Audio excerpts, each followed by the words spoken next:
माय माऊली नमस्कार.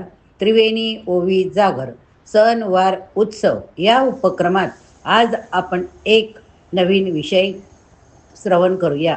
नैवेद्यासाठी पुरणच का बरे? नैवेद्यासाठी पुरणच का? अत्रि ऋषी आणि अनुसया सुद्धा एकदा महादेव आणि पार्वतीकडे जेवणाचं आमंत्रण घेऊन जातात. सर्वांना जेवायला बोलवतात. कार्तिक घरी नसतो, पण गणपती असतो. छोट्या गणपतीला घेऊन यायचा ते आग्रह करतात, पण पार्वतीला गणेशाची क्षुधा माहीत असते.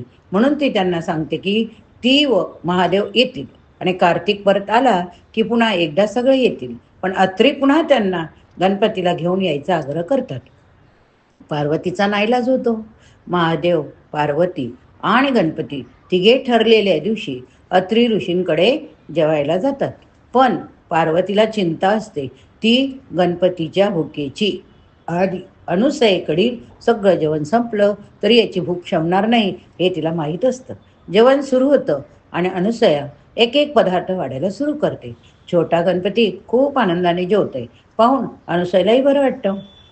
महादेव, पार्वतीचं जेवण संपतं, पण गणेशाचं ताव मारणं सुरू राहतं. पार्वती त्याला खुणावत असते आणि बस म्हणून सांगण्याचा प्रयत्न करत असते, पण गणपतीचं सगळं लक्ष जेवणात. अनुसयाला पण आता काळजी वाटायला लागते, कारण सर्व प्रकार संपत आलेले असतात तरी गणपतीची काही थांबण्याची चिन्हे दिसत नाहीत. आणि एकदा सगळं जेवण संपतं, पण अजून गणपतीची भूक काही भागलेली दिसत नाही. मग अनुसया स्वयंपाकघरात जाते आणि घरी जे असतं त्यातून एक सारण तयार करते आणि त्याला पिठाच्या आत बंद करून घेऊन येते आणि गणपतीला सांगते की मी माझ्याकडे जे सर्व होतं पूर्ण ते श्रद्धापूर्वक यात घालून आणलं, त्याचा स्वीकार कर. गणपती तो पदार्थ खातो आणि तृप्त होतो आणि जेवण संपवतो. म्हणून त्या पदार्थाला पुरण म्हणजे जे पूर्ण होते ते असं म्हटलं गेलं. आणि ते पुरण मोदक रूपात श्रद्धा आणि मातृत्वाच्या बंधनात बांधलेलं गणपतीला दिल्यावर गणपतीची भूक शमली आणि तो तृप्त झाला. म्हणून हिंदू लोकात सणासुदीला पुरण केलं जातं. आजकाल मोदकाचे खूप प्रकार झाले आहेत, पण त्यातल्या त्यात आपले नेहमीप्रमाणेच मोदक देवाला आपण जे पूर्ण श्रद्धेने अर्पण करतो तेच आवडतात. हिंदू दर्शनमध्ये प्रत्येक गोष्टीमागे काहीतरी कारण निश्चित केलेले आहे.